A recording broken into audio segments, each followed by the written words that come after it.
I never liked taking my car into the shop. Every time I did, I felt like they found a way to tack on more charges. What started as a basic issue always turned into something urgent, and somehow, the final price never matched the quote. This time, though, it was just a routine oil change and tire rotation, quick and easy. Nothing major. I dropped it off 2 days ago, planning to pick it up the same night. When I called, they told me they needed another day because they were short-staffed. I did not push it.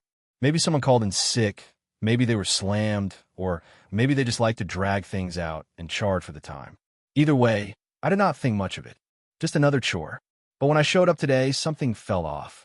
The car was sitting out front, spotless, washed and shined. That caught my eye. They had never washed my car before, not once. They never did anything they were not charging me for. I stepped out of my truck and slammed the door, squinting at the car. The air smelled like it always did, oil, rubber, and that old grease that gets into your clothes. I could hear tools clanking around, drills whining. I walked through the open garage, past a few guys elbow deep in engines. A couple of them glanced up but said nothing. Inside, the waiting area was the same as always. Cracked bar stools, dirty counter, and that smell of burnt coffee that never seemed to go away. The guy at the counter looked up as I walked in. He looked young, mid-20s maybe, hands smudged with oil, wearing the shop's uniform, sleeves rolled up like he wanted to show off his forearms. He gave me a grin that did not sit right with me. "You're here for the sedan, right?" he said, flipping through some paperwork. Something about how casual he said it rubbed me the wrong way. Like we were friends. Like he had been waiting for me. "Yeah," I said, keeping my tone flat. He nodded like it was all routine, then added, "Your wife came by yesterday to check on it." That made my stomach twist a little, but before I could say anything, he followed it up with something that hit like a hammer. "She asked me for a special favor. Said she wanted it done for free." It took a second to register. My brain stalled out. A special favor? For free? The way he said it, the smirk on his face, it felt like a slap. Like he was letting me in on some private joke. But I was not laughing. My hands curled around the counter edge, so tight my knuckles went pale. He finally looked up, and I saw it in his eyes, that smug look. The kind men get when they think they know something you do not. "What favor?" I asked, my voice low. He shrugged like it was no big deal. Just making sure everything was working great. She was really thankful. That grin never left his face. He did not have to say anything else. I knew. I didn't blow up. Not yet. I just took my keys from the counter, held them tight in my hand, and walked out without another word. Outside, the sunlight hit me like a wall. It should have been warm, but I felt cold. My grip tightened on the keys. My thoughts started spinning, and I could not get that line out of my head. She said she wanted me to do her a special favor for free. I sat in the driver's seat, staring out the windshield. The car was spotless, running like new, but none of that mattered now. I did not turn the key right away. I just sat there, jaw clenched, trying to make sense of what I had just heard. Was I being paranoid? Was he just making a dumb joke? But the way he said it, the smirk, the tone, the look in his eyes, told me he meant every word. Eventually, I started the car. The engine purred like nothing was wrong, like my world had not just shifted sideways. I pulled out of the lot fast. I was not in the mood to follow the speed limit. As I drove, my thoughts were all over the place. I thought about the times lately when Lisa said she had errands to run, how she had taken calls in the other room, her tone low and secretive. The distance between us the past few weeks. I had chalked it up to stress. Maybe she had been tired. Maybe I had just imagined it. But now I was not so sure. I gripped the wheel harder, passing cars like they were standing still. I just needed to get home. I needed to look her in the eye and ask her straight. I pulled into the driveway too fast, cut the engine, and slammed the door behind me. My boots hit the walkway with purpose. Inside, the house was dead quiet. Her car was out front, so I knew she was here. "Lisa," I shouted. No answer. I moved through the living room, the kitchen. Nothing. Then I heard it. Footsteps upstairs. I took the steps two at a time. The bedroom door was cracked. I pushed it open. There she was, standing near the dresser, her hair damp, probably fresh out of the shower. She turned and blinked. "Oh, I didn't hear you come in." I stepped inside and shut the door. "You went to the shop yesterday." She tilted her head. "What?" "The mechanic told me," I said, walking closer. Said you asked for a special favor. Said you wanted it done for free. She froze. Just a second. Just long enough. Then she recovered. What? That's crazy. What are you talking about? Too smooth. Too rehearsed. I had seen that look before. It was not confusion. It was strategy. She was thinking fast, trying to spin it. I said nothing. Just stared at her. She laughed, but it was forced. Are you seriously mad about that? It was nothing. And right there, I knew it wasn't. That one word, nothing, tightened my jaw so hard it felt like it might crack. She saw the change in me, saw the way my whole body tensed up, but she kept going anyway. I just had him check the brakes, she said quickly, her voice speeding up like she wanted to get ahead of something. I thought they were feeling off last week, and since the car was already there, I figured, why not? Stop. It came out sharper than I meant, cutting her words clean in half. She froze, lips still parted like she wanted to keep talking, but knew better. I tilted my head and looked her over. The brakes, I repeated, slow and quiet, like I was testing how it felt coming out of my mouth. She nodded, folding her arms across her chest. Yes, the brakes. That's all it was. She said it like that, made it true.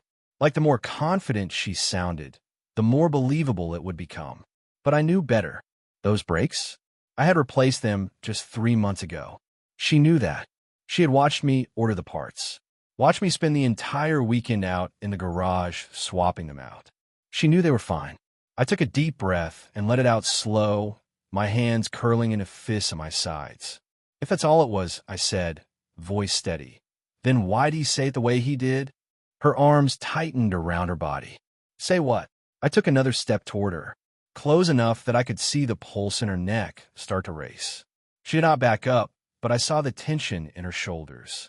I said, why'd he smirk like he was proud of something? Like we were both in on the joke. Why'd it sound like the favor you asked him for had nothing to do with the car? She let out a short breath, and I could see it, the shift. Her face, her posture. It was subtle, but it was there. Oh, please, she said, rolling her eyes. You're seriously going to believe that over me? Some grease-stained mechanic who probably thinks every woman flirts with him. There it was. Classic deflection. Try to make me feel like the crazy one. Paint herself as the victim. I didn't say anything for a moment. Just let the air settle between us. Then I said, I didn't believe him. She looked at me, confused. What? I smiled, but it wasn't the kind that came from being amused. I believed you. The way you paused. The way you stumbled through that lie. That told me everything I needed to know.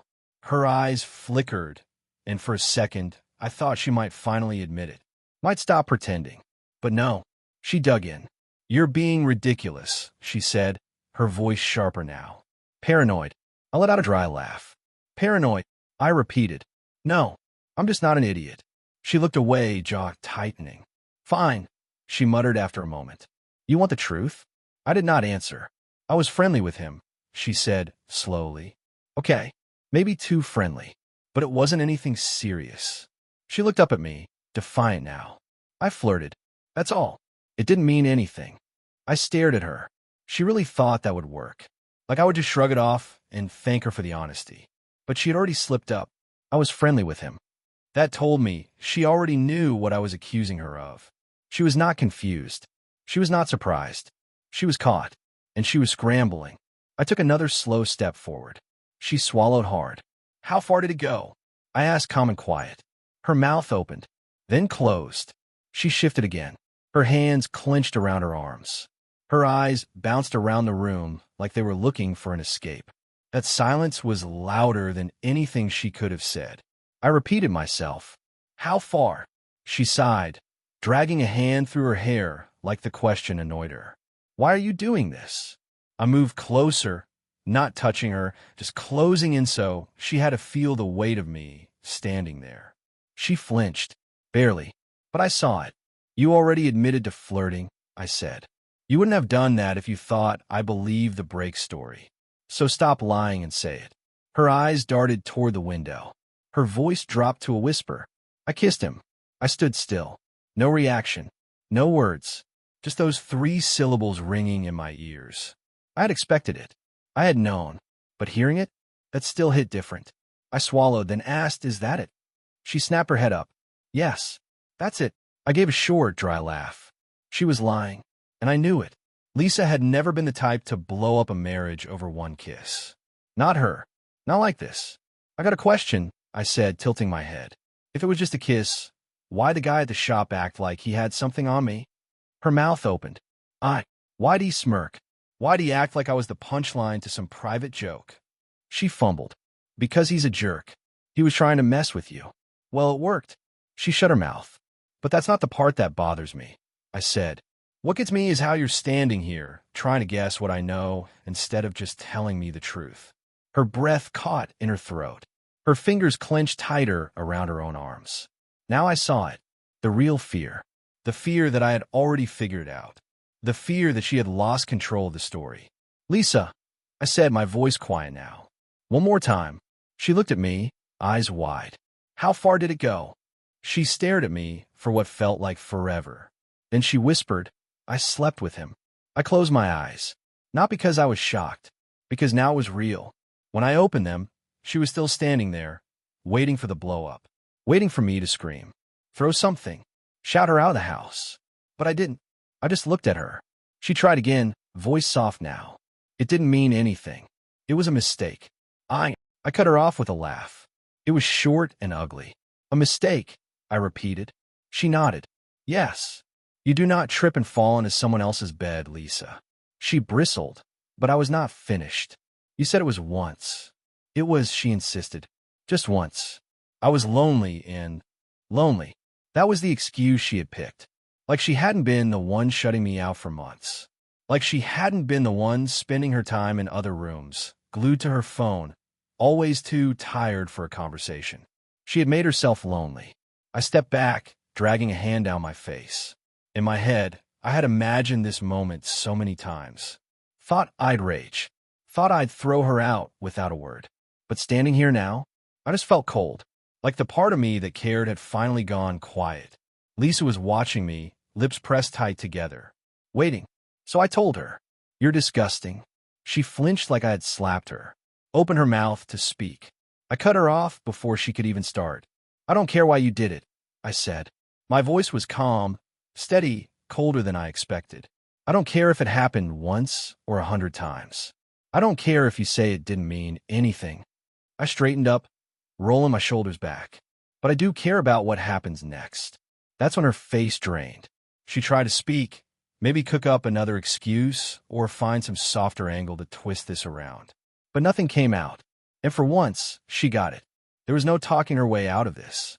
No rewinding it. No hiding behind half-truths or pretty lies. Good. I let the silence stretch. Let her sit in it. I could see her starting to reach out, her fingers twitching like she wanted to touch me, to soften me like that might still work. It wouldn't. I stepped back, breathing through the heat in my chest. It took everything I had to stay calm. Because part of me, the part that still remembered what we used to be, was holding on by a thread. But the rest of me? The rest of me remembered that mechanic's smirk. Remembered gripping the steering wheel so tight my fingers went numb.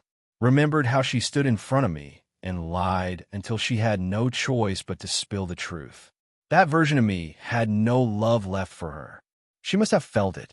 That is when she stepped forward, reaching out, her voice soft and shaking. I know I messed up, she said, eyes wide, tears already brimming. I can't undo it, but we can fix this. Please, we can fix this. That set me off. I let out a bitter laugh. Fix it. She nodded too fast. Yes, we can go to counseling. We can work through it. I'll do whatever. I gave her a look, just one look, and she shut up. Lisa, I said, voice flat, calm, final. You didn't mess up. She blinked, confused, waiting for the rest. You made a choice. And that was the difference. She hadn't tripped and fallen into someone else's bed. She hadn't been swept up by some accident of emotion. She had chosen it, planned it, hid it. Her lip trembled, but not from guilt, from fear. Not fear of me, fear of the life she was about to lose. You chose to cheat, I said. You chose to lie, to sneak around, to put another man above your husband. She sucked in a breath, already reaching for her excuse. I just felt so alone in... I shook my head. Alone? Don't. She flinched again. You weren't lonely, Lisa, I said. You were bored. She started to protest, but I kept going. You weren't some abandoned wife crying herself to sleep. You had someone who showed up every damn day. Someone who gave everything he had. And that still wasn't enough. Because it wasn't about being alone, was it? I took another step toward her. She backed up. It was about the attention, the thrill, someone who didn't know the real you yet, someone who made you feel new. I gave a small, humorless laugh. Not someone, I corrected myself. Anyone. She made a sound, half gasp, half sob. She hated that I could see through her. Hated that I was not buying what she was selling. And I wasn't. Not anymore. I turned away, done talking. That is when she grabbed my wrist. Please wait, she begged, her voice cracking. Don't walk away. I yanked my arm free like her touch burned. Don't touch me. Her face crumpled. Get out. She blinked. What? I faced her square. No more motion. No more anything. Get out. She looked around the room like it might offer her answers. Like if she stared long enough, the walls would come to her rescue. Where am I supposed to go? She asked, voice barely above a whisper. I shrugged. Not my concern. Tears rolled down her face for real now. But not because she was sorry. Because she knew it was over. You're serious? She said. Dead serious. She looked at me like she did not recognize the man in front of her. Good. That version of me, the fool who trusted her, was gone. She took a shaky breath, finally realizing there was no fixing this. Fine, she whispered. I'll go. I did not speak. Just watched her walk out of the room like a stranger in her own house. I followed behind, not to say anything, just to make sure it was real, that she was really leaving. She grabbed her purse from the table and paused at the door, like she thought I might stop her. I didn't. She lingered. Then she turned the knob and walked out. And I just stood there, staring at the space she used to take up. She was gone, and I was still here. But I was not broken. I was free. The door slammed behind her, shaking the frame. Then came silence. I did not move. Not at first. I expected her to come back. To knock. To beg for one more try. But she didn't. She was gone for good. I finally let out a long breath, rolling my shoulders like I was shaking something off. The house felt different. Empty, yeah, but in a good way. It was not haunted anymore. I looked around at the living room. The furniture. The little things. The couch. She picked it. The curtains. Her call. Even the dishes in the kitchen. Those thin, fragile things that cracked if you breathed on them. Hers. I moved through the house, slowly. Everything felt like a museum of old lies. The hallway mirror where she used to check her makeup before dinner. The kitchen counter where she would sit in the mornings, sipping coffee like nothing was wrong. The table where we had talked about our future. The future that never existed. I stepped into the bedroom. The bed was still messy from that morning. Sheets kicked aside. Pillows dented. She had kissed me goodbye that day. Then gone and slept with someone else. I sat down at the edge of the bed, elbows on my knees, just staring at the floor. I was not angry anymore. Not even sad. Just empty. Like I had been holding something in my hands for years, only to open them and find nothing there. I looked at her nightstand. There was a picture of us from years ago, smiling at the beach. I flipped it over. Then I stood up and opened the closet. Half empty. She had taken a bag with her, but most of her stuff was still there. That would change, because whatever life we had, that was over. I walked into the closet, didn't even hesitate. Reached up, grabbed a row of her dresses, and yanked the whole line right off the hangers. They dropped to the floor like dead weight. I didn't stop there. Grabbed another armful, and another, until there was nothing left hanging but empty wire. Her shoes were next. Heels she barely wore unless she wanted attention. Into the pile. Then the little scented candles she used to hide all over the place. The ones that made the whole room smell like a gift shop. Gone. I opened the jewelry drawer. There were pieces in there I had given her, birthdays, anniversaries, just because gifts. Some of them she probably wore for him. It all went into the pile. I walked out, went to the kitchen, grabbed a big black trash bag, came back, and started shoving everything in. One handful at a time. No music. No talking. No thoughts, really. Just work. I moved through the house with purpose. Anything that was hers, anything that smelled like her, reminded me of her, had her handwriting on it. I bagged it. The perfume she always wore. The hairbrush on the counter. The stack of books she never actually read. Even the old sticky notes she used to slap on the fridge with little hearts and messages like, "Miss you already." All of it. Gone. By the time I was finished, there were 3 trash bags by the front door, bulging, tied shut. And still, even after clearing out half the house, I could smell her.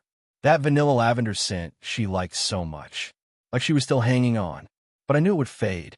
Everything does, eventually. I stared at those bags for a long time. My chest was tight, but I was breathing steady. Then I grabbed my truck keys. I wasn't about to let her stuff sit in my home a second longer. Outside, the air had cooled. I popped the trunk and heaved the bags in one by one. They landed with a heavy thud. I slammed it shut and climbed into the driver's seat. I did not have a destination in mind. Just knew I had to take this garbage somewhere and be done with it. I turned the key, the engine fired up, and I backed out of the driveway. The streets blurred past. Storefronts, lights, people walking their dogs.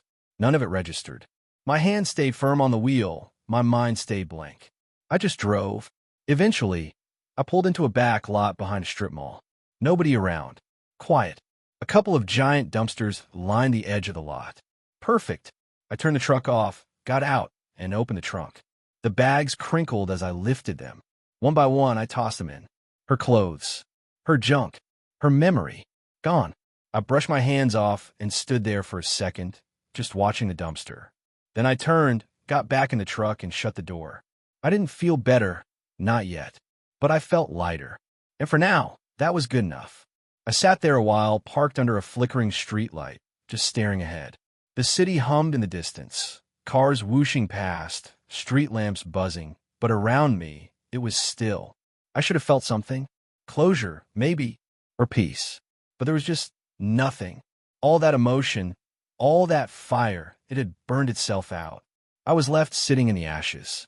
The stuff was gone. She was gone. But I was still sitting there like I needed some kind of sign that I did the right thing. Eventually, I put the truck in gear and drove off. I didn't head straight home.